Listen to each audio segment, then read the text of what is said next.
여러분, 중국이 우리 연구원을 30억에 매수하고 자필로 기술을 적어갔음에도 지금 밤잠을 설치며 공포에 떨고 있다는 사실 알고 계십니까? 삼성전자가 단 1조 원으로 쌓아 올린 기술 만리장성. 그 핵심에는 한 대에 5천억 원이 넘는 인간이 만든 가장 복잡한 기계가 있습니다.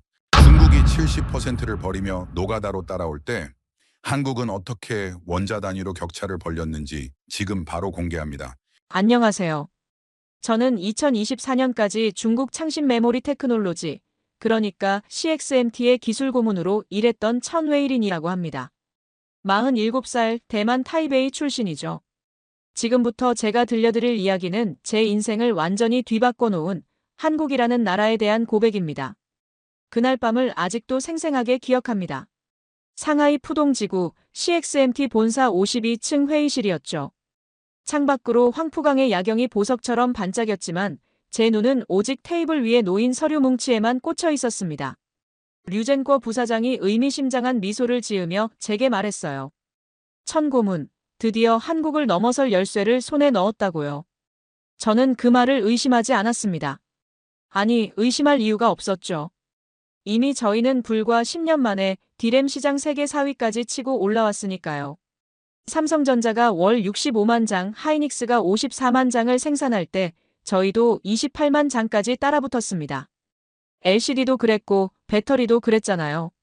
반도체라고 다를 게 뭐가 있겠습니까? 류젠꺼 부사장이 서류를 펼쳐 보였을 때 저는 심장이 멎는 줄 알았습니다. 삼성전자 디램 공정 600단계가 빼곡하게 적힌 자필 노트였거든요. 한국 기술자를 30억 원에 매수했다고 했죠. 저 사람들 종이에다 직접 손으로 적어서 빼왔다더군요. 디지털 보안을 피하려고요. 그 순간 저는 승리를 확신했습니다. TSMC에서 20년을 일하고도 부사장 자리 하나 못 받아서 중국으로 건너온 제가 드디어 역사를 쓰게 되는구나 싶었죠. 한국이요? 저희가 10년 걸릴 걸 3년에 따라잡았는데 삼성 정도는 1년이면 충분합니다. 저는 당당하게 그렇게 말했어요. 그런데 이상한 게 하나 있었습니다. 서류 마지막 페이지에 제가 처음 보는 단어가 적혀 있었거든요. High-NA EUV. 그 옆에는 물음표가 3개나 붙어 있었습니다. 한국 기술자도 잘 모르는 건가 대수롭지 않게 넘겼죠. 그게 제 인생 최대의 실수였다는 걸 그땐 까맣게 몰랐습니다. 일주일 후 저는 선전의 한 호텔에서 그 한국 기술자를 직접 만났습니다. 보안을 위해 이름은 이모 씨라고만 부르겠습니다. 40대 중반 삼성전자 반도체 연구소에서 15년을 일한 베테랑이었죠. 30억 원. 그 돈이 사람의 양심을 얼마나 쉽게 무너뜨리는지 저는 그날 똑똑히 목격했습니다. 이모 씨는 만나자마자 주변을 두리번거렸어요. 항상 주변에 국정원이 있다고 생각하라고 류젠궈 부사장이 신신당부했다더군요. 만약 체포되면 카카오톡으로 하트 4개를 보내라고요. 그러면 가족 보호 조치를 취해주겠다고 했답니다. 그 말을 듣는 순간 저는 이게 단순한 기술 거래가 아니라는 걸 느꼈습니다. 이건 전쟁이었어요. 이모 씨가 건넨 두 번째 서류 뭉치는 더 충격적이었습니다. 삼성전자의 향후 3년 로드맵, 하이닉스의 차세대 HBM 설계도, 심지어 아직 공개되지 않은 신규 장비 도입 계획까지 있었거든요. 저는 밤새 그 문서들을 분석했습니다. 이 정도면 충분하다, 아니 차고 넘친다고 생각했죠. 그런데 분석을 하면 할수록 이상한 점이 눈에 들어왔습니다. 모든 문서에 High-NA EUV라는 단어가 반복적으로 등장하는 거예요. 이모 씨에게 물었더니 본인도 정확히는 모른다고 했습니다. 그냥 엄청 비싼 장비라고만 들었다더군요. 한 대에 5천억 원이 넘는다고요. 저는 코웃음을 쳤습니다. 그 돈이면 우리 공장을 하나 더 지을 수 있는데 장비 한 대에 그 돈을 쓰다니 삼성이 미쳤군요.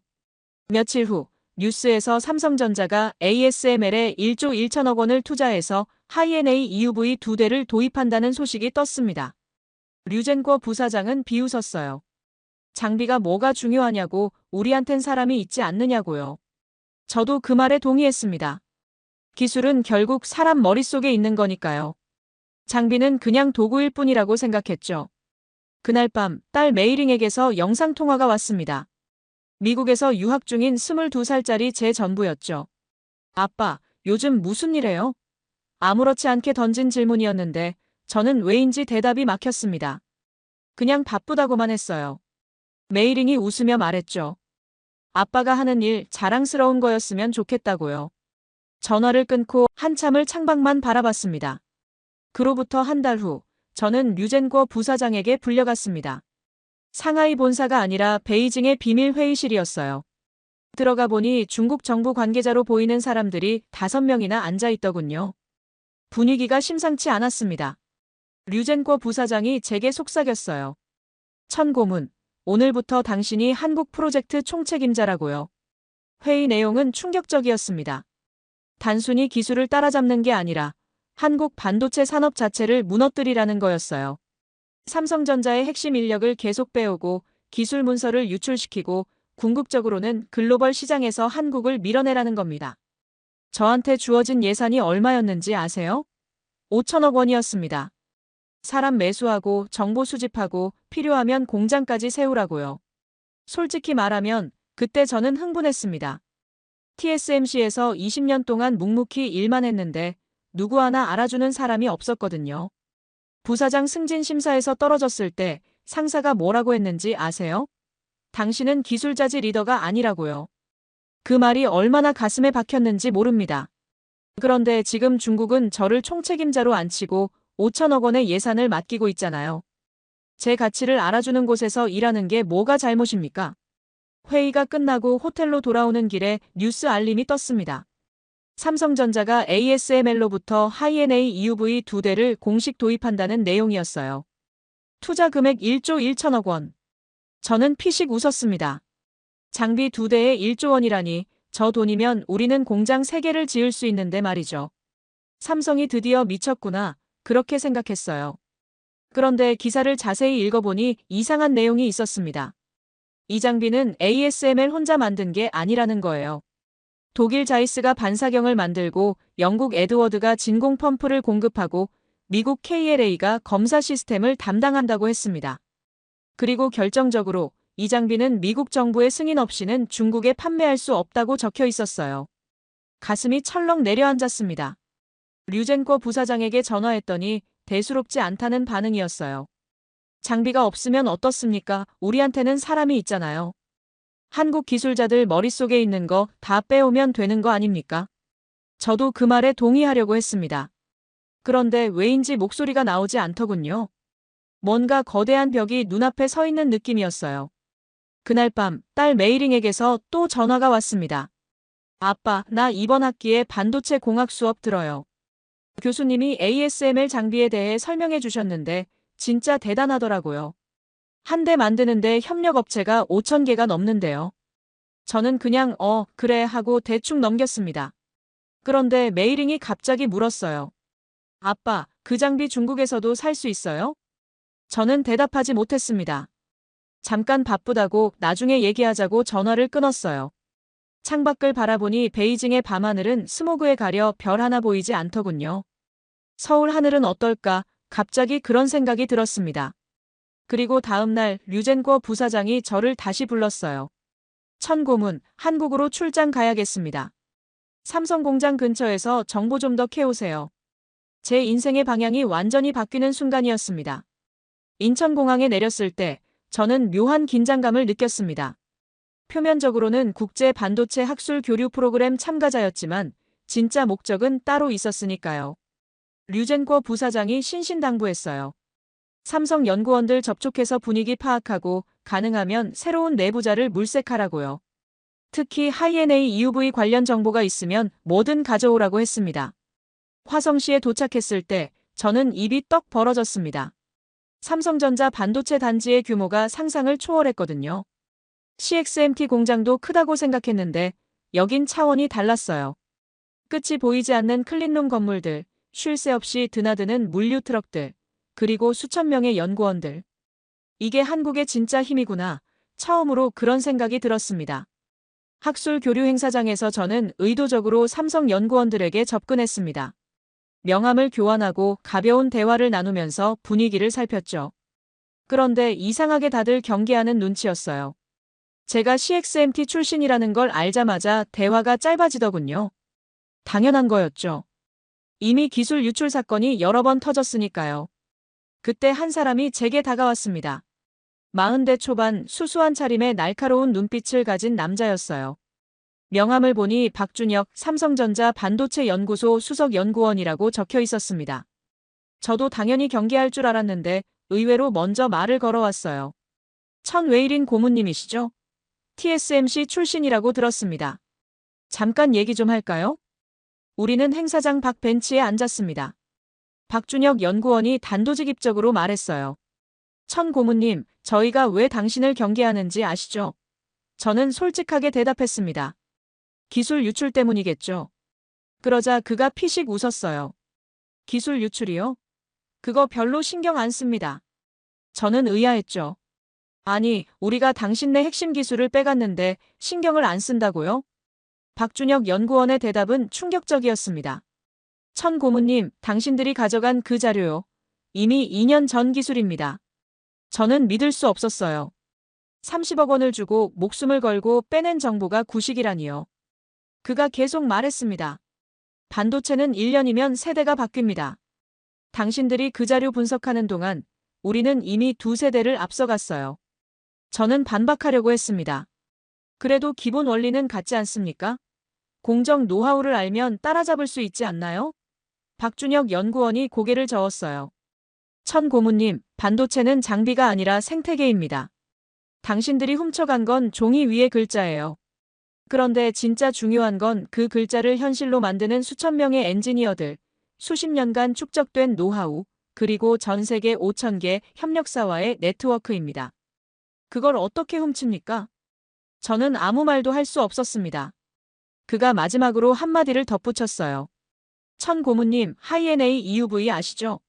그 장비 한 대에 들어가는 부품이 10만 개가 넘습니다. 나노미터 단위로 정밀하게 맞물려야 작동해요. 이걸 만드는데 유럽, 미국, 일본의 핵심 기업들이 수십 년간 협력해왔습니다. 중국이 이걸 복제할 수 있다고 생각하세요? 호텔로 돌아오는 길, 저는 다리에 힘이 풀렸습니다. 택시 창밖으로 화성 공장의 불빛이 보였어요. 밤 11시가 넘었는데도 환하게 빛나고 있더군요. 저 안에서 수천 명이 지금도 일하고 있겠구나. 그 순간 제가 지금까지 얼마나 한국을 얕봤는지 처음으로 깨달았습니다. 그날 밤 저는 호텔방에서 한숨도 자지 못했습니다. 박준혁 연구원의 말이 머릿속을 맴돌았어요. 당신들이 훔쳐간 건 종이 위의 글자다. 진짜 중요한 건 그걸 현실로 만드는 사람들이다. 창밖을 바라보니 서울의 밤하늘에는 별이 보였습니다. 베이징과는 달랐죠. 그 맑은 하늘을 보면서 저는 오래전 기억으로 빠져들었습니다. TSMC에 처음 입사한 게 25살 때였어요. 타이베이 공대 전자공학과를 수석으로 졸업하고 꿈에 그리던 세계 최고의 파운드리에 들어갔죠. 처음 클린룸에 발을 디딘 순간을 아직도 기억합니다. 하얀 방진복을 입고 마이크로미터 단위의 정밀 작업을 배우면서 저는 이게 내 천직이라고 확신했어요. 20년 동안 정말 열심히 일했습니다. 새벽 5시에 출근해서 밤 12시에 퇴근하는 날이 허다했죠. 주말도 반납했어요. 그 덕분에 35살에 수석 엔지니어가 됐고 40살에는 공정개발팀장까지 올라갔습니다. 회사에서 제 별명이 뭐였는지 아세요? 원자 단위 1000이었어요. 0.1 나노미터의 오차도 용납하지 않는다고 해서 붙은 별명이었죠. 그런데 43살 때 인생 최대의 좌절이 찾아왔습니다. 부사장 승진 심사에서 탈락한 거예요. 저보다 실적이 낮은 사람이 올라갔습니다. 이유를 물었더니 인사팀장이 이렇게 말하더군요. 천 팀장은 기술은 최고입니다. 하지만 리더십이 부족해요. 조직을 이끄는 건 기술만으로 되는 게 아닙니다. 그 말이 얼마나 치욕스러웠는지 모릅니다. 저는 20년 동안 이 회사를 위해 모든 걸 바쳤어요.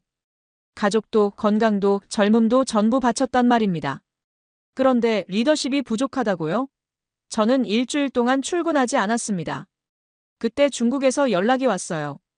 CXMT의 류젠거라는 사람이었죠. 제안은 파격적이었습니다. 연봉 3배, 기술 고문 직함, 그리고 모든 프로젝트의 최종 결정권. 류젠거는 이렇게 말했어요. 천 고문님, 당신 같은 인재가 대만에서 썩고 있는 건 인류의 손실입니다. 중국에서 당신의 진짜 가치를 보여주세요. 저는 일주일을 고민했어요. 그리고 사표를 냈습니다. 지금 생각하면 그게 복수심이었던 것 같습니다. 나를 알아주지 않는 곳에서 더 이상 일할 수 없다. 내 가치를 인정하는 곳에서 새 출발하겠다. 그런 마음이었죠. 딸 메이링은 반대했어요. 아빠, 중국은 위험해요. 미국이랑 사이도 안 좋잖아요. 하지만 저는 듣지 않았습니다. 호텔 창밖을 바라보며 그때를 떠올렸습니다. CXMT에서 3년.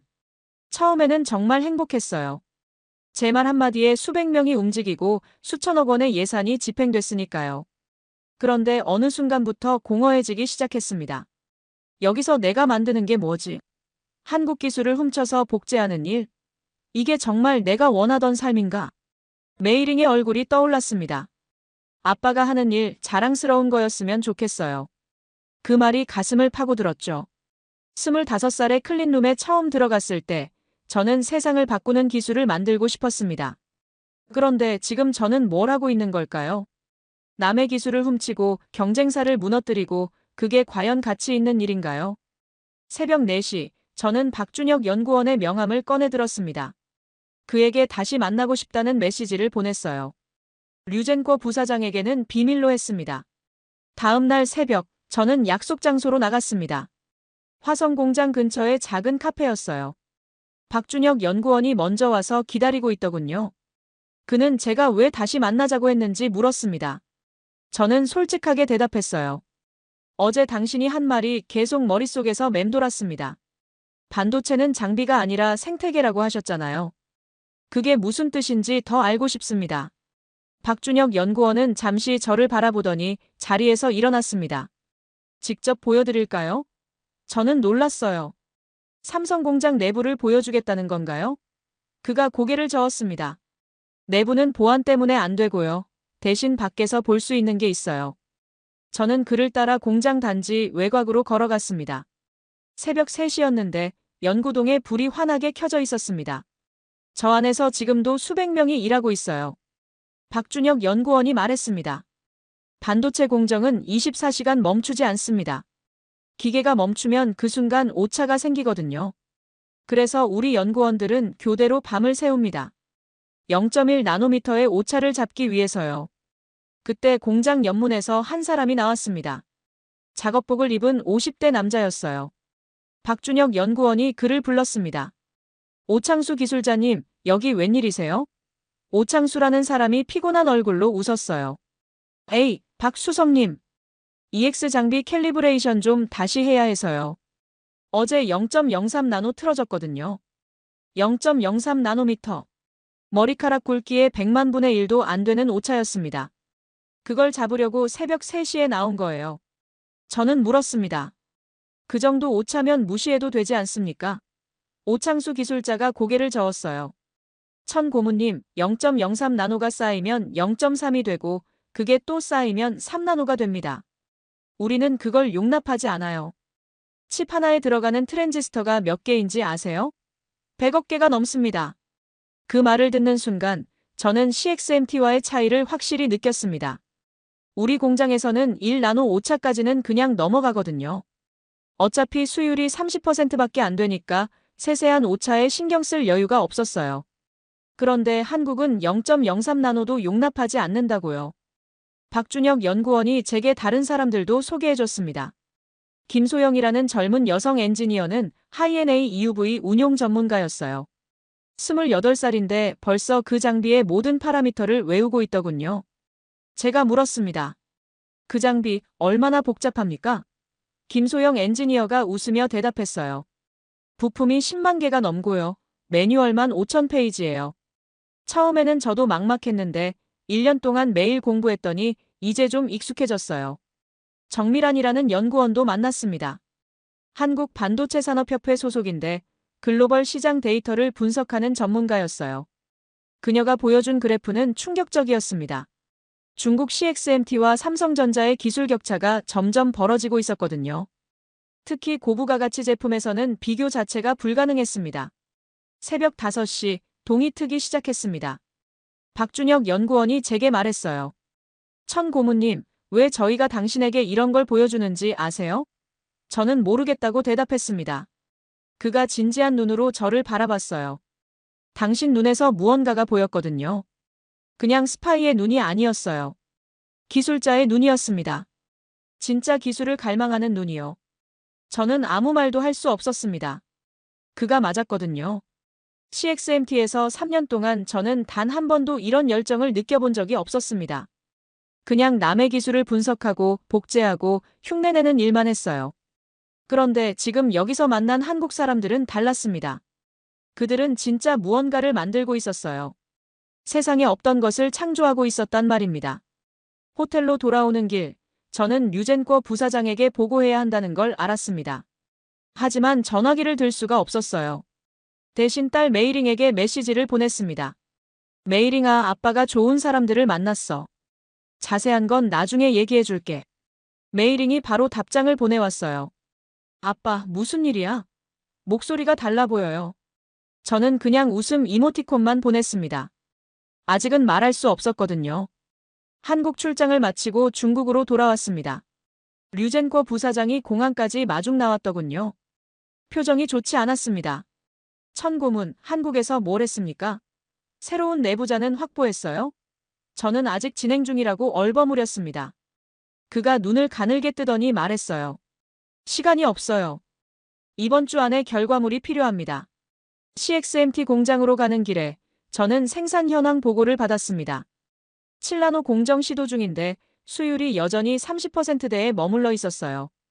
100개를 만들면 70개를 버려야 한다는 뜻이었죠. AS 쿼드 P 방식의 한계였습니다. A4 용지에 두꺼운 매직으로 가는 선을 그리려면 어떻게 해야 하죠? 테이프를 붙이고 4번 더 칠해야 합니다. 중국이 하고 있는 게 바로 그거예요. 클린룸에 들어가 보니 장하오라는 젊은 엔지니어가 작업 중이었습니다. 30살도 안 됐는데 벌써 팀장이에요. 야심이 대단한 친구였죠. 저를 보자마자 비아냥거리듯 말했어요. 천 고모님, 한국 구경 잘하셨어요? 거기서 뭐 배워오셨습니까? 저는 무시하려 했지만 그가 계속 말을 이었어요. 고모님 같은 9세대 방식으로는 삼성 못 따라잡습니다. 우리 방식이 답이에요. 장하오가 말하는 방식이란 더 많은 인력을 투입해서 노가다로 수율을 끌어올리는 거였습니다. 실제로 CXMT는 엔지니어가 3만 명이 넘어요. 삼성의 2배죠.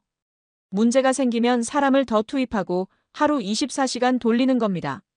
장하오는 이 방식이면 5년 안에 삼성을 따라잡을 수 있다고 호언장담했습니다. 저는 그 말을 듣고 있을 수가 없었습니다. 화성에서 본 것이 자꾸 떠올랐거든요. 한국 엔지니어들은 0.03나노미터 오차를 잡기 위해 새벽까지 일하고 있었어요. 그런데 우리는 1나노 오차도 그냥 넘기고 있잖아요. 이건 노가다로 해결될 문제가 아닙니다. 근본적인 접근 방식이 다른 거예요. 장하오에게 물었습니다. 장 팀장, 하이엔A EUV 없이 얼마나 갈 수 있다고 생각해요? 그가 코웃음을 쳤어요. 장비가 뭐가 중요합니까? 우리한테는 사람이 있잖아요. 한국 기술자들 더 빼오면 되는 거 아닙니까? 저는 한숨이 나왔습니다. 한 달 전만 해도 저도 똑같은 생각을 했거든요. 회의실에서 류젠코 부사장과 단둘이 마주 앉았습니다. 그가 다짜고짜 물었어요. 천 고문, 당신 요즘 이상해요. 한국에서 무슨 일이 있었습니까? 저는 솔직하게 말할 수 없었습니다. 대신 조심스럽게 의견을 냈어요. 부사장님, 저희 방식에 한계가 있는 것 같습니다. AS 쿼드 P로는 삼성을 절대 따라잡을 수 없어요. 류젠코 부사장의 얼굴이 굳어졌습니다. 무슨 소리예요? 우리가 지금 세계 4위인데. 저는 대답했죠. 네, 물량으로는 4위예요. 하지만 기술로는 아직 10년 이상 뒤처져 있습니다. 하이엔A EUV 없이는 그 격차를 절대 좁힐 수 없어요. 그 순간 류젠코 부사장이 테이블을 쳤습니다. 천 고문, 당신 지금 항복하자는 거예요? 우리가 미국한테 무릎 꿇어야 한다는 겁니까? 저는 그게 아니라고 말하려 했지만 그가 말을 끊었어요. 됐어요. 당신한테 더 이상 기대 안 합니다. 6개월 안에 성과 내세요. 아니면 당신 자리 없어요. 회의실을 나오니 장하오가 기다리고 있었습니다. 싱긋 웃으며 말했어요. 천 고모님, 부사장님한테 혼나셨어요? 9세대는 어쩔 수 없죠. 이제 저희 세대가 할 차례입니다. 저는 아무 말도 하지 않고 지나쳤어요. 하지만 속으로는 알고 있었습니다. 장하오도 류젠코도 그리고 한 달 전에 나도 모두 같은 착각에 빠져 있었다는 걸요. 그날 밤 뉴스를 보다가 가슴이 철렁했습니다. 기술 유출로 한국 검찰에 기소된 전직 삼성 연구원이 징역 5년을 선고받았다는 기사였어요. 이모 씨, 제가 한 달 전에 직접 만났던 그 사람이었습니다. 30억 원을 받고 기술을 팔았던 그 사람이 이제 감옥에 갇히게 된 거예요. 그 순간 깨달았습니다. 내가 하고 있는 일이 정말 옳은 건가? 이모 씨 징역 선고 뉴스를 본 후 저는 밤잠을 설쳤습니다. 그리고 결심했죠. 하이엔에이 EUV에 대해 제대로 파헤쳐 보자고요. 지금까지 저는 그냥 비싼 장비라고만 생각했어요. 1조 원짜리 사치품이라고요. 그런데 한국에서 만난 사람들의 말을 종합해보면 이건 단순한 장비가 아닌 것 같았습니다. 자료를 모으기 시작했습니다. 공개된 논문들, 기술 보고서들, 업계 뉴스들. 그리고 TSMC 시절 동료들에게도 연락했어요. 특히 왕리웨이라는 친구가 있었는데 지금은 ASML 아시아 지사에서 일하고 있었죠. 그에게 조심스럽게 물었습니다. 리웨이, 하이엔에이 EUV가 뭐가 그렇게 대단한 거야? 왕리웨이의 대답은 제 세계관을 뒤흔들어 놓았습니다. 웨이린, 그건 장비가 아니야. 지구상에 존재하는 모든 첨단 기술의 집합체라고 봐야 해. ASML 혼자 만드는 게 아니거든. 독일 자이스가 반사경을 만들고 영국 에드워드가 초고진공 펌프를 공급하고 미국 KLA가 결함 검사 시스템을 담당해. 협력업체가 5,000개가 넘어. 저는 믿기지 않았습니다. 장비 하나에 협력업체가 5,000개라고요? 왕리웨이가 계속 설명했어요. 그것만이 아니야. 이 장비에 들어가는 핵심 부품들은 나노미터 단위로 정밀하게 맞아떨어져야 해. 예를 들어 자이스의 반사경은 표면 거칠기가 0.01 나노미터 이하야. 원자 몇 개 수준이라고 생각하면 돼. 이런 정밀도를 달성하려면 수십 년간 축적된 노하우가 필요해. 제가 물었습니다. 그럼 중국이 리버스 엔지니어링으로 복제할 수 있어? 왕리웨이가 웃었어요. 웨이린, 장비의 외형은 복제할 수 있어. 도면도 뽑을 수 있고. 하지만 그 안에 들어가는 알고리즘, 소프트웨어, 그리고 수십 년간 쌓인 노하우는 어떻게 복제해? 게다가 이 기업들은 모두 미국 정부와 연결되어 있어. 중국에는 절대 안 팔아. 충격적인 사실을 하나 더 알게 됐습니다.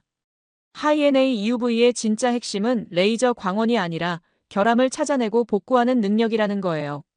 EBID와 EBE라는 기술인데 원자 단위로 정밀하게 채우고 깎는 거였습니다. 박준혁 연구원이 말한 붕어빵 틀의 비유가 떠올랐어요. 아무리 좋은 반죽과 팥이 있어도 틀이 더럽거나 구멍이 나 있으면 제대로 된 붕어빵을 만들 수 없다고요. 저는 며칠 동안 분석에 몰두했습니다. 그리고 결론을 내렸어요. 중국은 이걸 따라잡을 수 없다. 장비 한 대를 복제하는 게 아니라 전 세계에 흩어져 있는 수천 개 기업의 생태계를 통째로 복제해야 하는 문제였습니다. 그건 불가능에 가까웠어요. 류젠코 부사장에게 보고하러 갔습니다. 제 분석 결과를 설명했죠. 그런데 그의 반응은 예상과 달랐습니다. 그래서 어쩌란 거예요? 포기하자고요? 저는 그게 아니라 전략을 바꿔야 한다고 말했어요. 기술을 훔치는 게 아니라 독자적으로 개발해야 합니다. 시간이 걸리더라도요. 류젠코 부사장이 냉소적으로 웃었습니다. 천고문, 당신 참 순진하군요. 독자 개발이요? ASML이 EUV 하나 만드는데 20년 걸렸어요. 우리가 그 시간을 기다릴 수 있다고 생각해요? 우리는 지금 당장 결과가 필요합니다. 그가 새로운 임무를 지시했습니다. 삼성전자 연구원 중에 하이엔에이 EUV 운용 담당자가 있을 거야. 그 사람을 찾아서 접촉하세요. 얼마가 들든 상관없어요. 제가 말했죠. 부사장님, 그건 범죄입니다. 그가 테이블을 치며 소리쳤어요. 범죄요? 미국이 우리한테 장비 안 파는 것도 범죄 아닙니까? 우리는 생존을 위해 싸우는 거예요. 회의실을 나오면서 저는 손이 떨렸습니다. 제가 직접 한국인 기술자를 매수하라는 거였어요. 이모 씨처럼요. 그 사람은 지금 징역 5년을 선고받고 감옥에 있습니다. 제가 그 일에 가담하면 어떻게 될까요? 저도 범죄자가 되는 겁니다. 그날 밤 왕리웨이에게 다시 연락했습니다. 리웨이, 너 지금 삼성이랑 일하지? 그 사람들 진짜 어때? 잠시 침묵이 흐르더니 그가 대답했어요. 웨이린, 한국은 내가 생각하는 그런 나라가 아니야. 그들은 진심으로 기술을 사랑해. 새벽 3시에 0.03 나노 오차를 잡으려고 나오는 사람들이야. 너도 한때 그랬잖아. 원자 단위 1000이라고 불렸던 거 기억 안 나?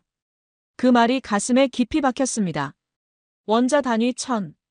TSMC 시절의 저였죠. 언제부터 저는 기술을 사랑하는 대신 기술을 훔치는 사람이 됐을까요? 왕리웨이와의 통화 이후 저는 한동안 아무것도 할 수 없었습니다. 원자 단위 1000. 그 별명이 머릿속에서 떠나지 않았어요. TSMC 시절 저는 정말 그랬습니다. 0.01 나노미터의 오차도 용납하지 않았죠. 새벽까지 클린룸에 남아서 장비를 조정하고 주말에도 출근해서 데이터를 분석했어요. 그때 저는 진짜 기술자였습니다. 그런데 지금의 저는 뭘까요? 남의 기술을 훔치고 사람을 매수하고 그게 과연 기술자가 할 일입니까? 며칠 후 CXMT 내부 보고서가 제 책상 위에 올라왔습니다. 읽는 순간 심장이 쿵 내려앉았어요. 삼성전자와의 기술 격차가 오히려 벌어지고 있다는 내용이었거든요. 하이-NA EUV 도입 이후 삼성의 수율이 95%를 돌파했다고 합니다. 100개를 만들면 95개가 정상 제품이라는 뜻이에요. 우리는요? 여전히 30%대였습니다. 100개 중 70개를 버려야 하는 거죠. 보고서의 다음 페이지는 더 충격적이었습니다. 삼성전자가 하이-NA EUV를 활용해서 2나노 공정 개발에 착수했다는 거예요. 2나노요. 우리는 아직 7나노도 제대로 못 만들고 있는데 삼성은 벌써 2나노를 준비하고 있었습니다. 기술 격차가 좁혀지기는커녕 더 벌어지고 있었어요. 우리가 한 발 전진하면 그들은 두 발을 뛰어가는 형국이었죠. 류젠꼬 부사장에게 보고하러 갔더니 장하오가 먼저 와 있었습니다. 그가 저를 보자마자 비아냥거렸어요. 아, 천 고문님. 한국 출장 다녀오시더니 기운이 없어 보이시네요. 혹시 거기서 투항이라도 하셨어요? 저는 무시하려 했지만 그가 계속 말을 이었습니다. 고문님 같은 9세대 방식으로는 안 됩니다. AS 커드피를 더 발전시키면 우리도 할 수 있어요. 사람만 더 투입하면 됩니다. 류젠꼬 부사장도 장하오 편을 들었습니다. 장 팀장 말이 맞아요. 우리한테는 사람이 있잖아요. 엔지니어 3만 명이에요. 삼성의 2배입니다. 장비가 없으면 노가다로라도 따라잡아야죠. 저는 반박하려 했어요. 부사장님, 노가다로는 한계가 있습니다. 수율 30%로는 절대 경쟁이 안 돼요. 그런데 류젠꼬 부사장이 손을 들어 제 말을 끊었습니다. 천 고문, 당신 요즘 이상해요. 한국에서 대체 무슨 일이 있었던 겁니까? 혹시 그쪽 사람들한테 회유라도 당한 거 아니에요? 저는 그게 아니라고 말하려 했지만 그의 눈빛이 차가웠습니다. 당신한테 6개월 줬잖아요. 이제 4달 남았습니다. 그 안에 성과 못 내면 당신 자리 없어요. 장 팀장이 대신할 준비 다 됐거든요. 회의실을 나오니 다리가 후들거렸습니다. 장하오가 뒤따라 나오며 말했어요. 천 고문님, 저도 부사장님한테 건의했어요. 고문님은 이제 너무 늙으셨다고요. 신세대한테 자리 넘겨주실 때 됐습니다. 저는 아무 대꾸도 하지 않았어요. 대꾸할 힘도 없었거든요. 사무실로 돌아와서 의자에 털썩 주저앉았습니다. 손이 떨렸어요. 그날 저녁 호텔방에서 뉴스를 보다가 또 한 번 충격을 받았습니다. 삼성전자 기술 유출 사건 속보. 검찰이 추가로 7명을 기소했다는 내용이었어요. 그 중에는 제가 아는 이름도 있었습니다. CXMT와 비밀리에 접촉했던 에이전트들이었죠. 앵커가 말했어요. 검찰은 배후에 중국 기업이 있는 것으로 보고 수사를 확대하고 있습니다. 심장이 쿵쾅거렸습니다. 수사가 확대되고 있다고요.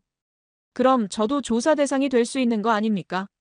저는 직접 한국 기술자를 만났고 기밀 문서를 받았고 그걸 분석해서 CXMT에 보고했어요. 만약 한국 검찰이 제 이름을 알게 되면 어떻게 될까요? 국제 수배라도 떨어지면요. 갑자기 방 안의 공기가 무거워졌습니다. 제가 지금 무슨 짓을 하고 있는 건지 처음으로 두려워졌어요. 딸 메이링 얼굴이 떠올랐습니다. 아빠가 범죄자가 되면 메이링은 어떻게 될까요? 미국에서 유학 중인데 아버지가 산업 스파이로 수배되면 그의 인생은 어떻게 되는 겁니까? 창밖을 바라봤습니다. 상하이의 밤하늘은 여전히 스모그에 가려 별 하나 보이지 않았어요. 서울 하늘에서는 별이 보였는데 새벽 3시까지 일하던 한국 엔지니어들의 얼굴이 떠올랐습니다. 오창수 기술자, 김소영 엔지니어, 박준혁 연구원. 그들은 0.03 나노미터 오차를 잡으려고 밤을 새웠죠. 저는 그들의 기술을 훔치려고 밤을 새우고 있었습니다. 내가 대체 어디서부터 잘못된 걸까? TSMC에서 승진에 떨어졌을 때, 중국의 제안을 받아들였을 때, 아니면 처음부터 내 안에 이런 욕심이 있었던 걸까? 대답을 찾을 수 없었습니다. 그냥 머리가 텅 비어버린 느낌이었어요. 침대에 누웠지만 잠이 오지 않았습니다. 천장만 멍하니 바라보다가 새벽이 밝아왔어요. 잠을 설친 다음 날, 저는 박준혁 연구원에게 연락을 했습니다. 솔직히 말하면 그때 저는 절박했어요. CXMT에서는 버림받을 위기에 처해 있고 한국 검찰 수사는 확대되고 있고 앞으로 어떻게 해야 할지 전혀 모르겠더군요. 박준혁 연구원이 유일하게 제게 진심으로 대해준 사람 같았습니다. 그래서 용기를 내어 메시지를 보냈어요. 다시 한번 만나주실 수 있습니까? 꼭 드리고 싶은 질문이 있습니다. 의외로 그는 바로 답장을 보내왔습니다. 서울에 오실 수 있으면 만나죠. 저는 다음 날 비행기를 탔어요. 류젠거 부사장에게는 추가 정보 수집 차원이라고 보고했습니다. 거짓말이었죠. 진짜 목적은 제 머릿속의 혼란을 정리하는 거였어요. 서울 강남의 한 카페에서 박준혁 연구원을 만났습니다. 그가 먼저 물었어요. 천 고문님, 무슨 일이세요? 표정이 많이 안 좋아 보이시네요. 저는 잠시 망설이다가 솔직하게 털어놓았습니다. 박 연구원님, 저는 지금 갈림길에 서 있습니다. 한쪽은 제가 지금까지 해온 일을 계속하는 길이고 다른 한쪽은 완전히 다른 길입니다. 그런데 어느 쪽으로 가야 할지 모르겠어요. 박준혁 연구원이 커피를 한 모금 마시며 말했어요. 천 고문님, 뭘 알고 싶으신 건가요? 저는 대답했죠. 왜 한국은 따라잡을 수 없는 겁니까? 진짜 이유가 뭡니까? 장비 때문입니까? 사람 때문입니까? 아니면 다른 뭔가가 있는 겁니까? 그가 잠시 생각하더니 말했습니다. 천 고문님, 제가 EBID랑 EBE에 대해 설명해 드릴까요? 저는 그게 뭔지 물었어요. 그가 냅킨에 그림을 그리기 시작했습니다. 하이NA EUV로 회로를 그리면요. 아무리 정밀해도 결함이 생깁니다. 원자 몇 개가 변형되고 나노미터 단위로 패턴이 어긋나고 열로 인한 손상도 발생하죠. 이건 피할 수 없어요. 저는 고개를 끄덕였습니다. 그건 저도 압니다. 결함은 어쩔 수 없죠. 박준혁 연구원이 손가락을 들어 보였어요. 그런데요, 중요한 건 그 결함을 어떻게 처리하느냐예요.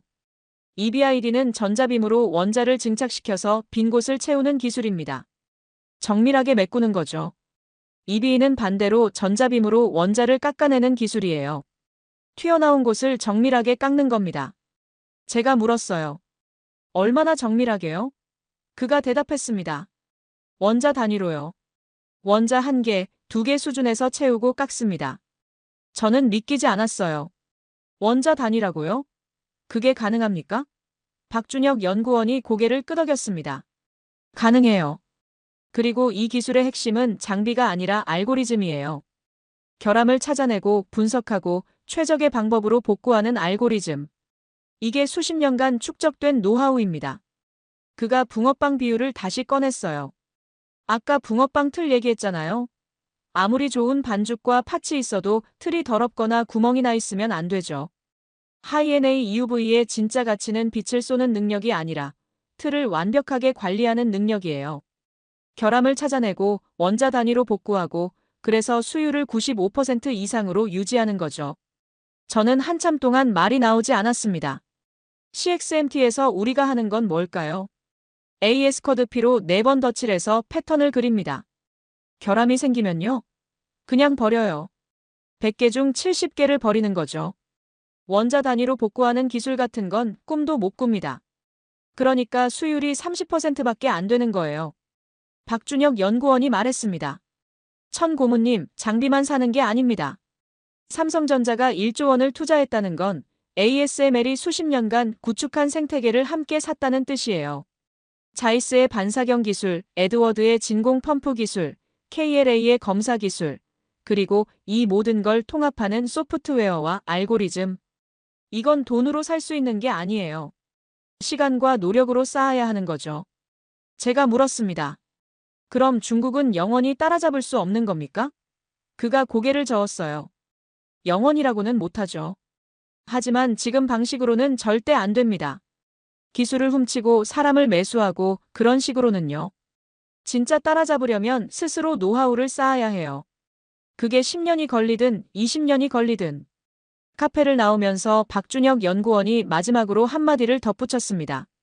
천 고문님, 제가 왜 당신한테 이런 얘기를 해주는지 아세요? 저는 모르겠다고 대답했어요. 그가 말했죠. 당신 눈에서 아직 기술자의 영혼이 보이거든요. 훔치는 사람의 눈이 아니라 만들고 싶어하는 사람의 눈이요. 그 영혼을 잃지 마세요. 서울 하늘을 올려다봤습니다.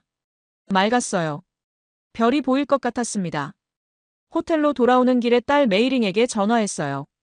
메이링아, 아빠가 좋은 사람을 만났어. 진짜 기술자를 만났어. 메이링이 물었죠. 아빠, 무슨 일이야? 목소리가 달라졌어. 저는 웃으며 대답했습니다. 아직은 모르겠어. 하지만 뭔가 달라질 것 같아. 박준혁 연구원과의 만남 이후 저는 며칠간 서울에 더 머물렀습니다. 류젠꼬 부사장에게는 추가 정보 수집 중이라고 보고했어요. 사실 거짓말이었죠. 저는 그냥 생각을 정리할 시간이 필요했습니다. 호텔방에 틀어박혀서 지난 3년간의 삶을 돌아봤어요. CXMT에서 제가 한 일들, 매수한 사람들, 훔쳐낸 기술들. 그 모든 것들이 떠올랐습니다. 그러던 어느 날 박준혁 연구원에게서 연락이 왔어요. 천 고문님 만나셨으면 하는 분이 계십니다. 제가 물었죠. 누구요? 그가 대답했습니다. 이태호라는 분이에요. 전직 삼성 임원이셨는데 한때 기술 유출에 가담했다가 돌아오신 분이죠. 저는 긴장했습니다. 기술 유출에 가담했다가 돌아왔다고요? 그런 사람이 왜 저를 만나려 합니까? 약속 장소는 서울 외곽의 조용한 찻집이었습니다. 이태호라는 사람은 50대 후반으로 보였어요. 얼굴에 깊은 주름이 파여 있었고 눈빛에는 후회와 피로가 묻어났습니다. 그가 먼저 말문을 열었어요. 천 고문님, 저도 당신 같은 길을 걸었던 사람입니다. 그의 이야기는 충격적이었습니다. 삼성전자에서 25년을 일했대요. 메모리 사업부 상무까지 올라갔죠. 그런데 50살 때 더 이상 승진이 안 된다는 걸 알았답니다. 그때 중국에서 제안이 왔어요. 연봉 5배, 부사장 직함. 저도 똑같았습니다. 내 가치를 알아주는 곳에서 일하고 싶었어요. 이태호가 한숨을 쉬며 말했습니다. 중국에서 3년을 일했어요. 처음에는 좋았죠. 돈도 많이 벌었고 대우도 좋았고. 그런데 어느 순간 깨달았어요. 저기서 제가 하는 일이 뭔지요. 한국을 무너뜨리는 일이었습니다. 제가 평생 쌓아온 것들을, 제 동료들이 피땀 흘려 만든 것들을 저는 팔아넘기고 있었어요. 저는 물었습니다. 그래서 어떻게 하셨습니까? 그가 대답했어요. 돌아왔습니다. 모든 걸 버리고요. 중국에서 받은 돈도 직함도 전부 포기했어요. 한국 검찰에 자수했습니다. 제가 알고 있는 것들을 전부 털어놓았죠. 기술 유출 네트워크, 매수된 사람들, 향후 계획까지요. 저는 놀라서 물었어요. 그럼 처벌은요? 그가 쓴웃음을 지었습니다. 당연히 받았죠. 집행유예 3년이요. 그리고 업계에서 완전히 퇴출됐어요. 삼성은 물론이고 어느 회사도 저를 안 받아줬습니다. 2년 동안 실업자였어요. 저는 그 말을 듣고 잠시 말을 잃었습니다. 그렇게까지 하면서 왜 돌아오셨습니까? 이태호가 저를 똑바로 바라보며 말했어요. 천 고문님, 중국에 있을 때 제 손자가 태어났습니다. 손자 얼굴을 보러 한국에 왔다가 문득 이런 생각이 들더군요. 이 아이가 크면 할아버지가 뭘 했는지 알게 될 텐데. 그때 저는 이 아이한테 뭐라고 말할 수 있을까? 할아버지는 한국을 배신하고 중국의 기술을 팔았단다. 그 생각을 하니까 더 이상 못하겠더라고요. 그의 말이 가슴 깊이 파고들었습니다. 저도 딸이 있거든요. 메이링이. 아빠가 하는 일이 자랑스러운 거였으면 좋겠다고 했어요. 그 말을 들었을 때 저도 비슷한 느낌을 받았습니다. 이태호가 고개를 끄덕였어요. 그렇죠. 우리가 하는 일이 다음 세대에 어떤 의미가 있는가? 그게 중요한 거예요. 저는 물었습니다. 이태호 상무님, 저는 어떻게 해야 합니까? 지금 저는 CXMT의 기술 고문이에요. 류젠꼬 부사장이 한국인 기술자를 더 매수하라고 압박하고 있습니다. 그 일을 하면 저도 범죄자가 되는 거죠. 안 하면 제 자리가 없어지고요. 어느 쪽으로 가든 막다른 골목 같습니다. 이태우가 차를 한 모금 마시며 말했어요. 천 고문님, 제가 확실하게 말씀드릴 수 있는 건 하나예요. 기술은 훔칠 수 있습니다. 하지만 장인 정신은 훔칠 수 없어요. 그리고 사람은 변할 수 있습니다. 저도 변했거든요. 당신도 변할 수 있어요. 아직 늦지 않았습니다. 그가 마지막으로 덧붙였어요. 저한테는 돌아올 수 있는 길이 있었습니다. 당신한테도 있을 거예요. 다만 그 길을 선택하려면 용기가 필요합니다. 모든 걸 잃을 각오를 해야 하거든요. 돈, 직함, 명성, 전부요. 그런데 천 고문님, 그런 것들을 잃으면 뭐가 남을까요? 진짜 자기 자신이 남습니다. 그게 제일 중요한 거 아닐까요? 찻집을 나오면서 저는 이태호의 손을 꼭 잡았습니다. 감사합니다. 많은 생각을 하게 해주셨어요. 그가 말했죠. 천 고문님, 결정은 당신이 하는 겁니다. 저는 그냥 제 경험을 나눴을 뿐이에요. 어떤 결정을 하시든 후회 없는 선택하시길 바랍니다. 서울 하늘 아래 서서 한참을 생각했습니다. 후회 없는 선택. 그게 뭘까요? 아직은 답이 보이지 않았지만 뭔가 마음속에서 움직이는 게 느껴졌어요. 이태호와의 만남 후 이틀이 지났습니다. 저는 여전히 서울에 머물고 있었어요. 류젠꼬 부사장에게서 독촉 전화가 계속 왔습니다. 천 고문, 대체 뭘 하고 있는 겁니까? 새로운 내부자는 확보했어요? 저는 적당히 얼버무렸어요. 진행 중입니다. 좀 더 시간이 필요해요. 그가 목소리를 높였습니다. 시간이요? 당신한테 남은 시간 별로 없어요. 한 달 안에 결과물 없으면 당신 정리합니다. 전화를 끊고 창밖을 바라봤습니다. 서울의 하늘은 오늘도 맑았어요. 저는 결정을 내려야 했습니다.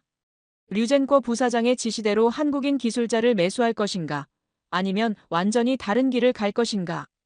두 갈래 길이 눈앞에 놓여 있었죠.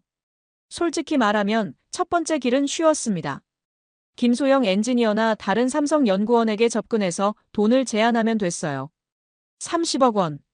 그 돈에 넘어가는 사람이 분명 있을 겁니다. 이모 씨도 그랬으니까요. 그렇게 하면 제 자리는 유지되고 류젠거 부사장도 만족하겠죠. 하지만 그 길 끝에는 뭐가 있을까요? 이모 씨처럼 감옥일까요? 아니면 평생 양심의 가책을 안고 사는 삶일까요? 두 번째 길은 훨씬 험난했습니다. 모든 걸 포기하고 돌아서는 거였어요. CXMT를 떠나고 중국과의 인연을 끊고 어쩌면 한국에 협조해서 기술 유출 네트워크를 밝히는 것까지요. 이태호처럼요. 그렇게 하면 저는 모든 걸 잃게 됩니다. 돈, 직함, 명성, 중국에서의 삶 전부요. 대신 뭘 얻죠? 딸한테 부끄럽지 않은 아버지가 되는 것? 그게 과연 그만한 가치가 있을까요? 그날 밤 딸 메이링에게서 전화가 왔습니다. 아빠, 나 오늘 MIT 합격 통지서 받았어. 저는 기뻐서 소리를 질렀어요. 진짜? 메이링아, 축하해. 아빠가 정말 자랑스럽다. 메이링이 웃으며 말했죠. 아빠 덕분이야. 아빠가 열심히 일해서 학비 내줬잖아. 그런데 아빠, 나 부탁이 하나 있어. 저는 물었습니다. 뭔데? 메이링이 잠시 망설이더니 말했어요. 아빠, 나 졸업하면 반도체 쪽으로 가고 싶어. 아빠처럼 기술자가 되고 싶거든. 근데 있잖아, 그때 아빠가 자랑스러운 기술자였으면 좋겠어. 내가 사람들한테 우리 아빠 뭐 하시는 분이에요 하면 아빠는 세상을 바꾸는 기술을 만드는 분이에요 하고 말할 수 있게. 그 말을 듣는 순간 가슴이 뜨거워졌습니다. 메이링은 아무것도 몰라요. 제가 지금 무슨 일을 하고 있는지, 어떤 갈림길에 서 있는지 전혀 모르죠. 하지만 그 순수한 기대가 저를 찔렀습니다. 아빠가 자랑스러운 기술자였으면 좋겠어. 저는 지금 자랑스러운 기술자입니까? 아니잖아요. 저는 남의 기술을 훔치는 사람이에요. 도둑이죠. 전화를 끊고 한참을 울었습니다. 47살 먹은 남자가 호텔방에서 혼자 울었어요. 창피하다는 생각은 들지 않았습니다. 그냥 눈물이 멈추지 않았어요. TSMC에 처음 입사했을 때 저는 세상을 바꾸고 싶었습니다. 진짜 기술을 만들고 싶었어요. 언제부터 저는 이렇게 됐을까요? 돈과 명예에 눈이 멀어서 기술자의 영혼을 팔아버린 걸까요? 새벽 4시 저는 결심했습니다. 더 이상 도둑질하며 살지 않겠다고요. 메이링한테 부끄럽지 않은 아버지가 되겠다고요. 설령 모든 걸 잃더라도 제 영혼만큼은 지키겠다고요. 손이 떨렸지만 박준혁 연구원에게 메시지를 보냈습니다. 박 연구원님, 드릴 말씀이 있습니다. 제가 알고 있는 것들을 전부 말씀드리겠습니다. 새벽 5시 답장이 왔어요. 천 고문님, 내일 만납시다. 장소는 제가 알려드릴게요. 그리고 한 줄이 더 있었습니다. 용기 있는 결정을 하셨군요. 침대에 누웠지만 잠이 오지 않았습니다. 내일이면 저는 완전히 다른 사람이 됩니다. CXMT의 기술 고문에서 배신자로, 아니 어쩌면 제보자로요. 류젠거 부사장은 저를 죽이려 할지도 몰라요. 중국 정부도 저를 쫓겠죠. 하지만 이상하게 두렵지 않았습니다. 오히려 마음이 가벼웠어요. 3년 만에 처음으로요. 창밖이 서서히 밝아왔습니다. 서울의 새벽이었어요. 새로운 시작이었습니다. 다음 날 아침, 저는 박준혁 연구원이 알려준 장소로 향했습니다. 서울 외곽의 한 연구소였어요. 건물 앞에 도착하니 박준혁 연구원이 먼저 와서 기다리고 있었습니다. 그의 얼굴에는 긴장과 기대가 동시에 서려 있었어요. 천 고문님, 정말 오셨군요. 저는 고개를 끄덕였습니다. 약속했잖아요. 제가 아는 것들을 전부 말씀드리겠다고요. 건물 안으로 들어가니 회의실에 여러 사람이 앉아 있었습니다. 박준혁 연구원이 소개해줬어요. 이분은 한국검찰의 첨단범죄수사부 검사님이시고 이분은 국가정보원 산업보안과 담당자분이십니다. 저는 잠시 망설였습니다. 검찰과 국정원이라니. 이 자리에 앉는 순간 저는 정말로 돌아올 수 없는 다리를 건너는 거였어요. 검사가 먼저 말문을 열었습니다. 천웨이린 고문님, 오늘 이 자리에 오시기까지 많은 고민을 하셨을 겁니다. 저희는 고문님의 용기에 감사드립니다. 다만 시작하기 전에 한 가지 말씀드리고 싶은 게 있어요. 고문님이 오늘 하시는 말씀은 녹음되고 기록됩니다. 그리고 이 정보를 바탕으로 수사가 진행될 겁니다. 괜찮으시겠습니까? 저는 잠시 눈을 감았습니다. 메이링의 얼굴이 떠올랐어요. 아빠가 자랑스러운 기술자였으면 좋겠어. 그 말이 가슴속에서 울렸습니다. 눈을 뜨고 대답했죠. 네, 괜찮습니다. 시작하겠습니다. 3시간 동안 저는 제가 알고 있는 모든 것을 털어놓았습니다.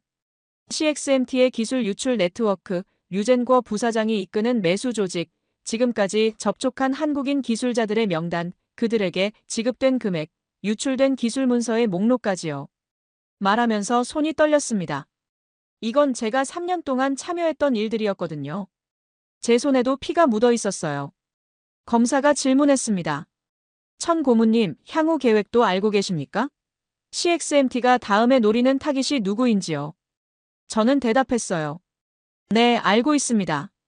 류젠거 부사장이 최근에 지시한 건 하이엔에이 EUV 운용 담당자를 매수하라는 거였어요. 김소영 엔지니어가 타깃으로 지목됐습니다. 저한테 그 일을 맡기려고 했죠. 회의실에 무거운 침묵이 흘렀습니다. 국정원 담당자가 물었어요. 김소영 엔지니어요? 삼성전자 하이엔에이 EUV 운용 전문가 말씀이시죠? 저는 고개를 끄덕였습니다. 그녀가 가진 정보는 엄청난 가치가 있어요. 장비 운용 파라미터, 수율 최적화 노하우, 결함 복구 알고리즘까지. CXMT는 그걸 손에 넣으려고 했습니다. 박준혁 연구원이 한숨을 쉬었어요. 소영이가 타깃이었군요.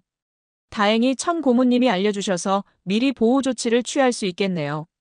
저는 고개를 숙였습니다. 죄송합니다. 제가 그 일을 거부하지 않았다면 김소영 엔지니어도 이모 씨처럼 됐을 겁니다. 박준혁 연구원이 제 어깨를 가볍게 두드렸어요. 거부하셨잖아요. 그게 중요한 겁니다. 회의가 끝나갈 무렵 검사가 말했습니다. 천 고문님, 오늘 해주신 증언은 한국 반도체 산업을 보호하는 데 큰 도움이 될 겁니다. 다만 고문님의 안전이 걱정됩니다. CXMT나 중국 정부가 이 사실을 알게 되면 보복할 가능성이 있어요. 저는 그 점을 이미 각오하고 있었습니다. 알고 있습니다. 하지만 더 이상 도망치고 싶지 않아요. 회의실을 나오니 해가 지고 있었습니다. 박준혁 연구원이 제 옆에 섰어요.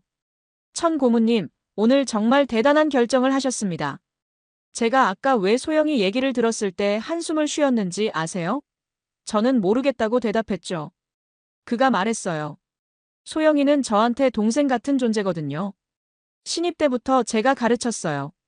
만약 그 애가 당했다면 저는 평생 죄책감에 시달렸을 겁니다. 저녁 하늘이 붉게 물들어 있었습니다.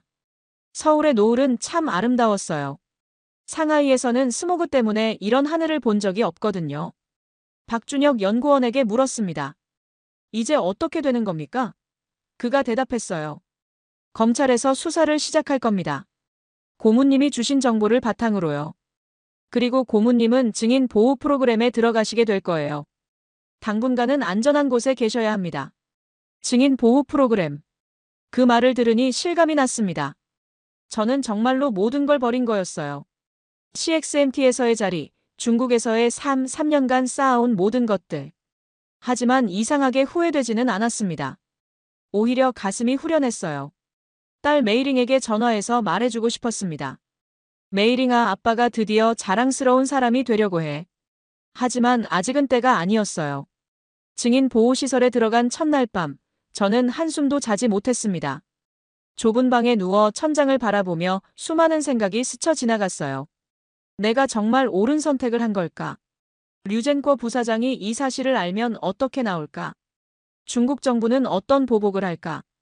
불안감이 파도처럼 밀려왔습니다. 새벽 3시 핸드폰이 울렸습니다. 류젠코 부사장이었어요. 심장이 쿵쾅거렸지만 받지 않을 수 없었습니다. 아직 제가 어디에 있는지, 무슨 일을 했는지 그쪽에서 모를 테니까요. 여보세요. 제 목소리가 떨렸습니다. 류젠코 부사장의 목소리는 차가웠어요. 천 고문, 지금 어디 있습니까? 한국에서 뭘 하고 있는 거예요? 김소영 건은 진행됐어요? 저는 잠시 망설였습니다. 거짓말을 해야 할까, 아니면 지금 여기서 모든 걸 끝내야 할까? 하지만 이미 결정은 내려져 있었죠. 저는 대답했어요. 류젠코 부사장님, 저는 더 이상 그 일을 할 수 없습니다. 전화기 너머로 침묵이 흘렀어요. 그리고 그의 목소리가 날카롭게 변했습니다. 뭐라고요? 지금 무슨 소리를 하는 겁니까? 저는 담담하게 말했습니다. 저는 한국 검찰에 제가 아는 모든 것을 털어놓았습니다. 기술 유출 네트워크, 매수된 사람들, 향후 계획까지요. 이제 저는 더 이상 CXMT 사람이 아닙니다. 전화기 너머에서 류젠코 부사장의 거친 숨소리가 들렸어요. 천웨일인, 당신 미쳤어? 당신이 뭘 한 건지 알아요? 당신은 끝장이야. 당신 가족까지 전부 끝장이라고. 그의 협박에 심장이 얼어붙는 것 같았습니다. 가족이라고요? 메일인. 저는 소리쳤어요. 내 딸한테 손대면 절대 가만두지 않겠습니다. 류젠코 부사장이 비웃었어요. 가만두지 않겠다고요? 당신이 뭘 할 수 있는데요? 당신은 이제 쫓기는 신세야. 중국 땅 어디에도 발붙일 곳이 없을 거야. 그리고 당신 딸 미국에 있다면서요? 거기까지 우리 손이 안 닿을 것 같아요? 전화를 끊고 나서 손이 떨렸습니다. 메이린. 내 딸. 저는 박준혁 연구원에게 급히 연락했어요. 박 연구원님, 제 딸이 위험할 수 있습니다. 미국에 있는데 보호해줄 방법이 있을까요? 박준혁 연구원은 즉시 대응했습니다. 걱정 마세요. 국정원을 통해서 미국 측에 협조를 요청하겠습니다. 메이링 씨는 안전할 겁니다. 다음 날, 저는 메이링에게 전화를 했습니다. 상황을 설명해야 했어요. 메이링아, 아빠가 할 말이 있어. 메이링이 걱정스러운 목소리로 물었죠. 아빠, 무슨 일이야? 요즘 연락도 잘 안 되고 목소리도 이상해. 저는 깊은 숨을 쉬고 말했습니다. 메이링아, 아빠가 큰 결정을 했어. 아빠가 지금까지 한 일이 있는데 그건 잘못된 일이었어. 그래서 아빠가 바로잡으려고 해. 메이링이 잠시 침묵했습니다. 그리고 조심스럽게 물었어요. 아빠, 혹시 위험한 거야? 저는 솔직하게 대답했습니다. 조금 그럴 수도 있어. 그래서 당분간 아빠랑 연락이 어려울 수도 있어. 근데 메이링아, 아빠가 이번에 하는 일은 옳은 일이야. 나중에 아빠가 자랑스러울 거야. 메이링이 울먹이며 말했어요. 아빠, 나 무서워. 근데 아빠가 옳은 일이라고 하면 믿을게. 아빠, 조심해. 전화를 끊고 한참을 울었습니다. 47살 아버지가 22살 딸에게 걱정을 끼치다니. 하지만 어쩔 수 없었어요. 이미 주사위는 던져졌습니다. 돌아갈 길은 없었죠.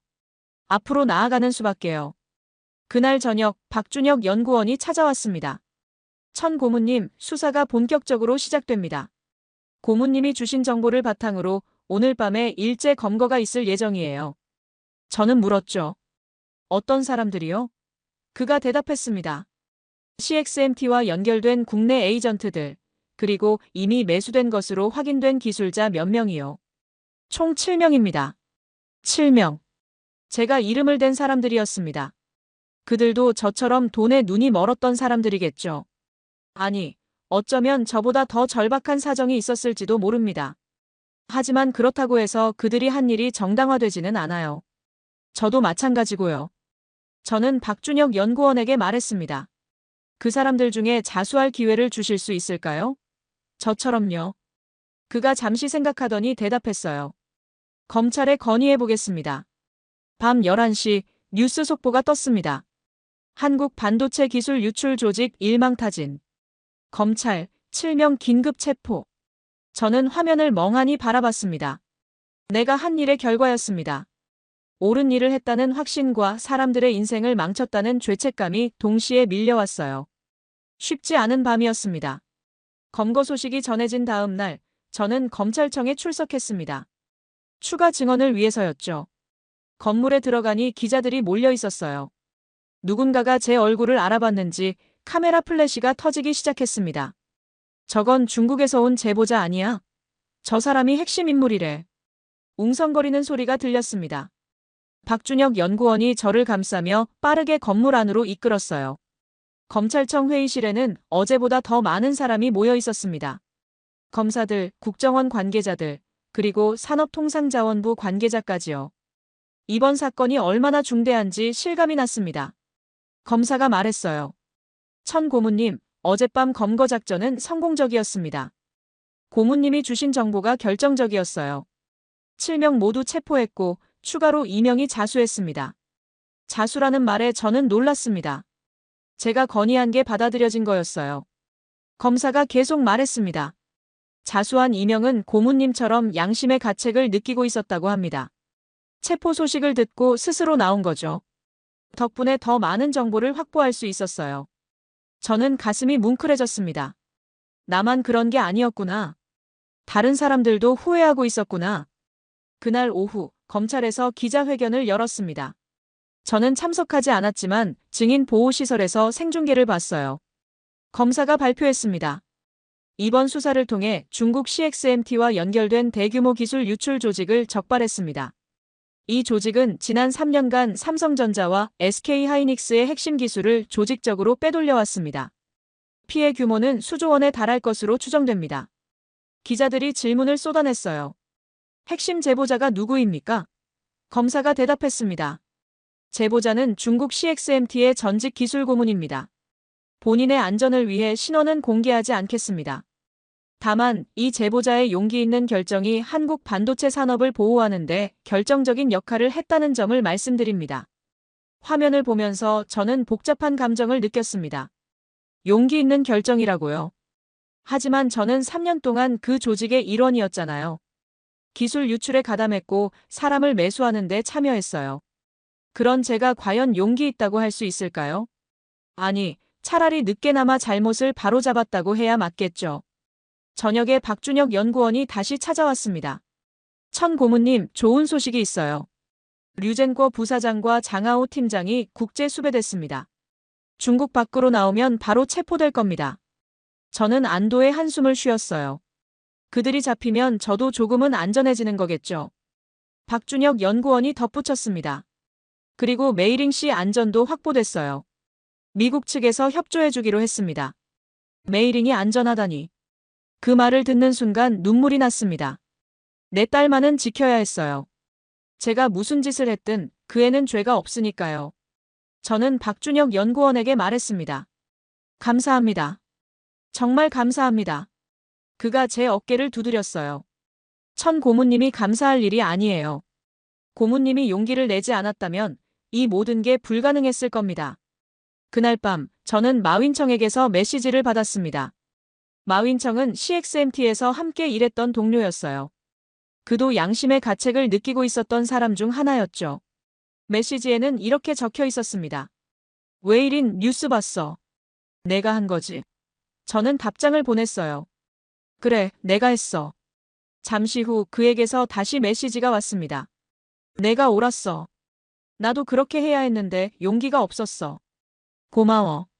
저는 한참 동안 그 메시지를 바라봤습니다. 고맙다고요. 제가 한 일이 고마울 일인가요? 하지만 그의 말이 위로가 됐습니다. 적어도 한 사람은 제 선택을 이해해 주는구나. 저는 답장을 보냈어요. 윈청아, 아직 늦지 않았어. 너도 할 수 있어. 그가 마지막으로 보낸 메시지는 이랬습니다. 생각해 볼게. 고마워, 웨이린. 진짜 고마워. 창밖을 바라보니 서울의 밤하늘에 별이 보였습니다. 상하이에서는 한 번도 본 적 없는 별이었어요. 저는 그 별을 보면서 생각했습니다. 이제 진짜 새로운 시작이구나. 무서웠지만 동시에 설레기도 했어요. 검거가 마무리되고 일주일이 지났습니다. 저는 여전히 증인 보호시설에 있었어요. 바깥 세상과 단절된 생활이었지만 이상하게 평화로웠습니다. 3년 동안 느껴보지 못한 평화였죠.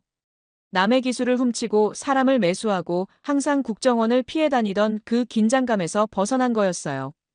그러던 어느 날 박준혁 연구원이 예고 없이 찾아왔습니다. 표정이 밝았어요. 천 고문님, 좋은 소식이 있어서요. 저는 의아했습니다. 좋은 소식이요? 그가 말했어요. 검찰에서 고문님에 대한 처분을 결정했습니다. 기소유예예요. 저는 놀라서 물었죠. 기소유예라고요? 저도 기술 유출에 가담했는데요. 박준혁 연구원이 설명해줬습니다. 천 고문님의 제보가 결정적이었어요. 덕분에 수조원 규모의 추가 피해를 막을 수 있었거든요. 그리고 고문님은 직접 기술을 유출한 게 아니라 중간 관리 역할이었잖아요. 게다가 자발적으로 자수하셨고요. 이 모든 걸 종합해서 검찰에서 기소유예 결정을 내린 겁니다. 저는 한동안 말을 잇지 못했습니다. 기소유예. 감옥에 안 간다는 뜻이었어요. 솔직히 각오하고 있었거든요. 이태호처럼 집행유예라도 받으면 다행이라고 생각했어요. 그런데 기소유예라니. 눈물이 났습니다. 고마운 마음과 미안한 마음이 뒤섞여서요. 박준혁 연구원이 더 큰 소식을 전해줬어요. 그리고요, 천 고문님. 한 가지 제안을 드리려고 합니다. 저는 고개를 들었죠. 제안이요? 그가 진지한 표정으로 말했습니다. 고문님의 경력과 실력이면 한국에서도 일할 수 있어요. 정당하게요. 한국 반도체 산업에 기여할 기회를 드리고 싶습니다. 저는 믿기지 않았습니다. 한국에서 일하라고요? 제가 한국 기술을 훔치려 했던 사람인데요. 박준혁 연구원이 말했어요. 천 고문님, 사람은 바뀔 수 있어요. 고문님은 이미 바뀌셨잖아요. TSMC에서 원자 단위 천이라고 불렸다면서요? 그 실력을 한국에서 발휘해 보시는 게 어떨까요?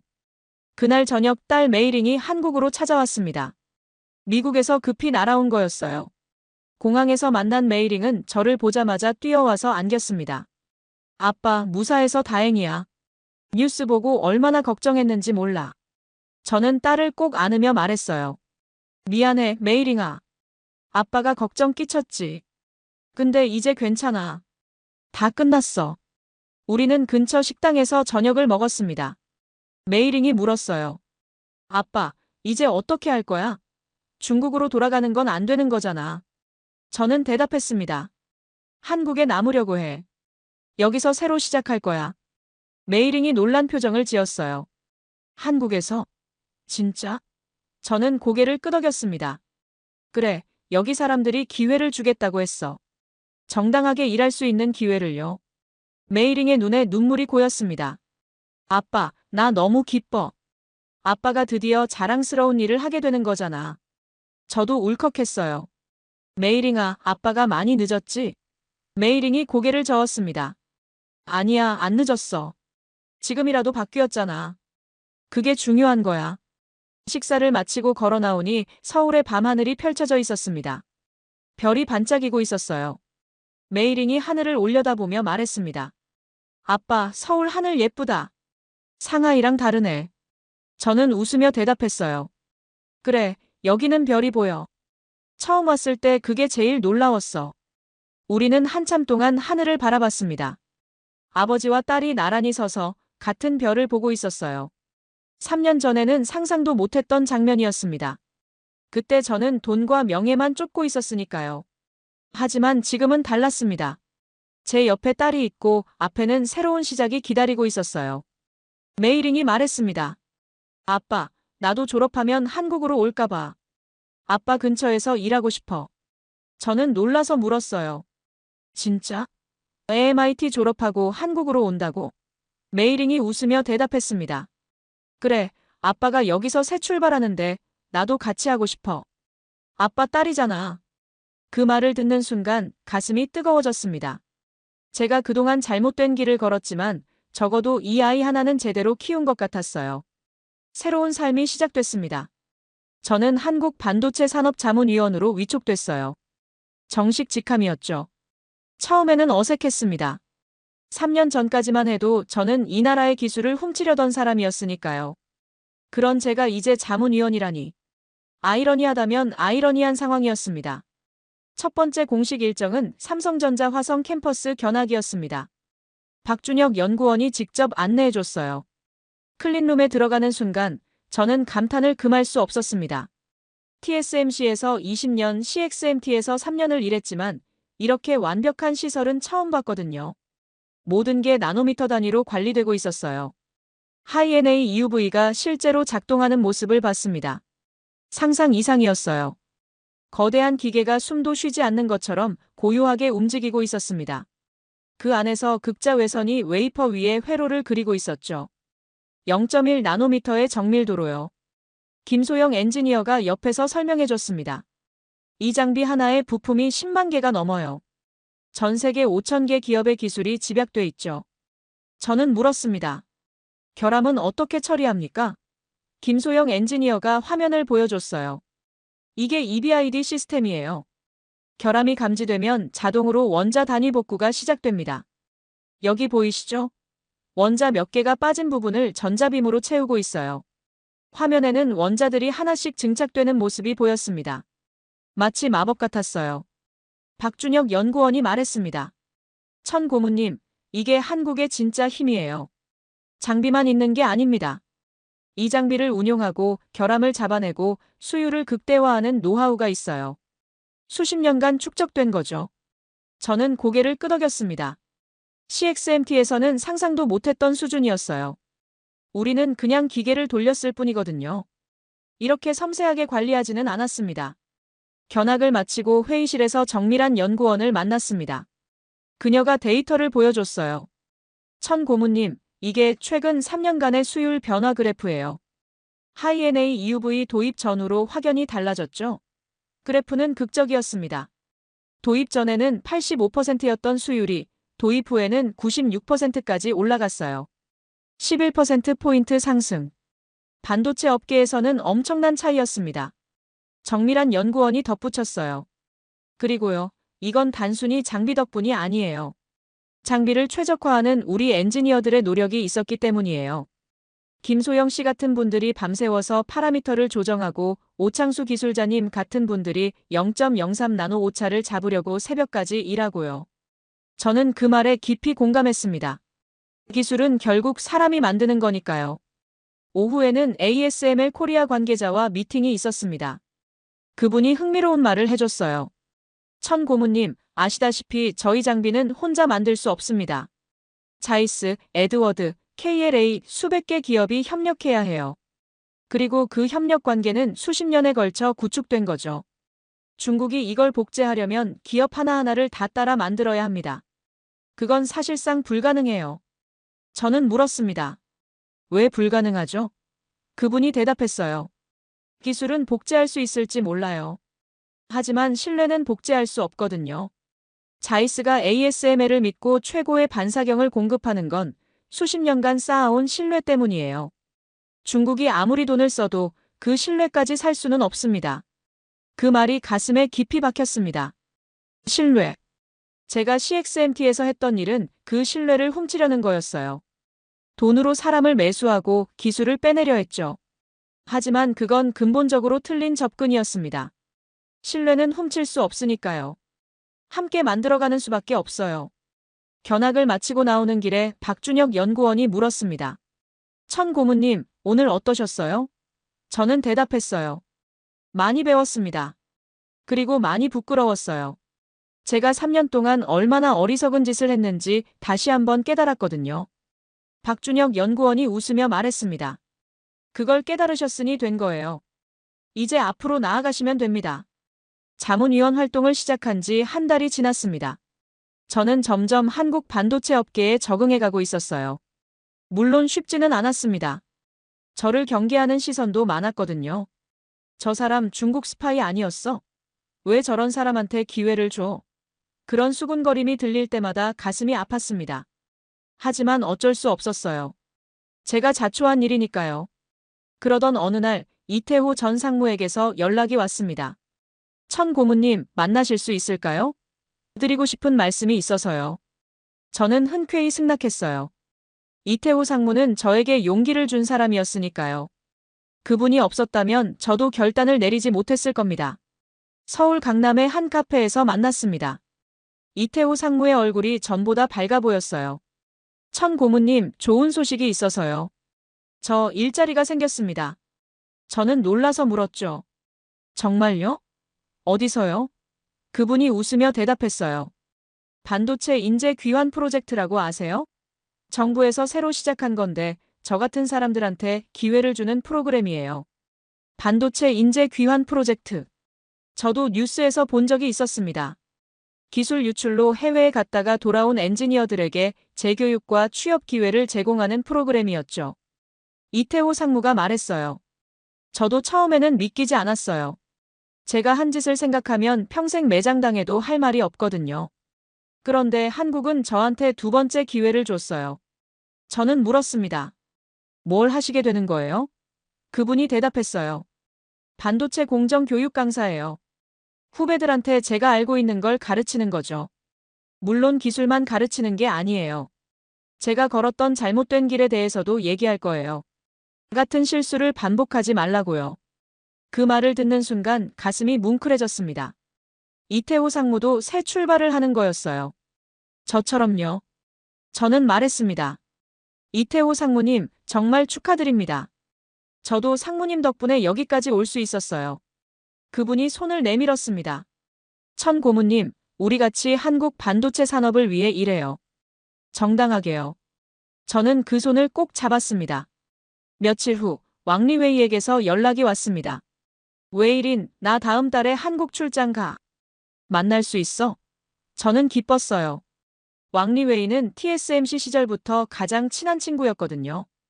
ASML 아시아 지사에서 일하고 있어서 자주 볼 기회가 없었는데 드디어 만날 수 있게 됐습니다. 서울에서 만난 왕리웨이는 예전 그대로였습니다. 따뜻한 미소와 날카로운 눈빛. 그가 말했어요. 웨이린, 내 소식 다 들었어. 대단하더라. 저는 쓴웃음을 지었습니다. 대단하긴. 3년 동안 도둑질하다가 이제야 정신 차린 건데. 그가 고개를 저었어요. 아니야. 정신 차리는 게 얼마나 어려운 건지 나도 알아. 너는 용기 있는 선택을 한 거야. 저는 물었습니다. 리웨이, 너는 왜 ASML로 갔어? 중국에서도 제안 많이 받았을 텐데. 그가 잠시 생각하더니 대답했어요. 나도 유혹을 받았어. 3배, 4배 연봉 제안이 왔거든. 근데 생각했어. 내가 진짜 하고 싶은 게 뭔지. 돈을 많이 버는 건가 아니면 세상을 바꾸는 기술을 만드는 건가. 결론은 후자였어. 세상을 바꾸는 기술. 그 말이 가슴에 남았습니다. 저도 처음에는 그런 꿈을 가지고 있었거든요. TSMC에 입사했을 때 저는 진짜 세상을 바꾸고 싶었어요. 그런데 어느 순간부터 돈과 명예만 쫓게 됐죠. 왕리웨이가 말했어요. 웨이린, 아직 늦지 않았어. 너는 다시 시작할 수 있어. 한국에서. 그날 저녁 저는 마윈청에게도 연락했습니다. 이전에 메시지를 주고받았던 CXMT 동료였죠. 윈청아, 나 잘 지내고 있어. 너는 어때? 잠시 후 답장이 왔습니다. 웨일인, 나 결심했어. 나도 떠나기로 했어. 저는 놀랐어요. CXMT를 떠난다고? 그가 대답했습니다. 그래. 내가 보여준 길을 따라가려고. 더 이상 도둑질하면서 살고 싶지 않아. 그 말을 읽는 순간 눈물이 났습니다.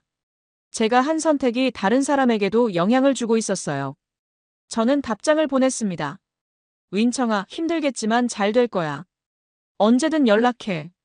내가 도와줄게. 밤하늘을 올려다봤습니다. 별이 반짝이고 있었어요. 이태호 상무도, 왕리웨이도, 마윈청도, 그리고 저도. 우리 모두 제자리를 찾아가고 있었습니다. 늦었지만 아직 늦지 않았어요. 1년이 지났습니다. 저는 이제 완전히 한국 생활에 적응했어요. 반도체 산업자문위원 활동 외에도 인재 양성 프로그램 강사 일을 시작했습니다. 매주 화요일과 목요일 젊은 엔지니어들에게 반도체 공정을 가르치는 거였죠. 이태호 상무와 같은 프로그램에서 일하게 됐어요. 첫 강의 날 저는 긴장했습니다. 강의실에 들어가니 20명 정도의 젊은이들이 앉아 있었어요. 호기심 어린 눈으로 저를 바라보고 있었습니다. 저는 자기소개를 했어요. 안녕하세요. 저는 천웨이린이라고 합니다. TSMC에서 20년 그리고 중국 CXMT에서 3년을 일했어요. 거기까지 말하니 몇몇 학생들이 수군거렸습니다. CXMT요? 거기 그 기술 유출 회사 아니에요? 저는 솔직하게 대답했습니다. 네, 맞아요. 저는 기술 유출에 가담했던 사람입니다. 그리고 그게 잘못된 일이라는 걸 깨닫고 한국에 협조했죠. 지금 제가 여기 서 있는 건 한국이 저에게 두 번째 기회를 줬기 때문이에요. 오늘부터 저는 여러분에게 제가 아는 기술을 가르치겠습니다. 그리고 제가 걸었던 잘못된 길에 대해서도 얘기할 거예요. 강의실이 조용해졌습니다. 학생들의 눈빛이 달라졌어요. 경계에서 호기심으로, 호기심에서 존중으로 바뀌는 게 느껴졌습니다. 저는 계속 말했어요. 여러분, 기술을 훔치는 건 쉽습니다. 하지만 그 기술을 만든 정신은 훔칠 수 없어요. 진짜 기술자는 남의 것을 훔치는 사람이 아니라 세상에 없던 것을 만들어내는 사람입니다. 강의가 끝나고 한 학생이 찾아왔습니다. 천 선생님, 질문이 있어요. 선생님은 후회하세요? 중국에서 했던 일들요. 저는 잠시 생각했습니다. 그리고 솔직하게 대답했어요. 네, 후회해요. 매일 후회합니다. 하지만 후회만 하고 있을 수는 없잖아요. 그래서 이렇게 다시 시작하는 거예요. 잘못을 바로잡을 수는 없지만 앞으로 나아갈 수는 있으니까요. 그 학생이 고개를 끄덕였습니다. 선생님 이야기 감동적이었어요. 저도 나중에 선생님처럼 훌륭한 기술자가 되고 싶어요. 제 마음이 따뜻해졌습니다. 이게 제가 할 수 있는 일이구나. 제 경험을 나누고 다음 세대가 같은 실수를 하지 않도록 돕는 것. 얼마 후 기쁜 소식이 들려왔습니다.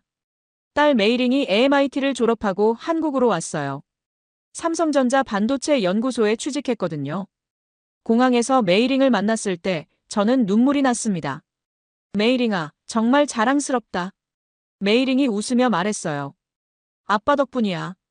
아빠가 바뀌는 걸 보고 나도 용기를 얻었거든. 메이링이 제 옆에 서서 말했습니다. 아빠, 나 아빠한테 말하고 싶은 거 있어.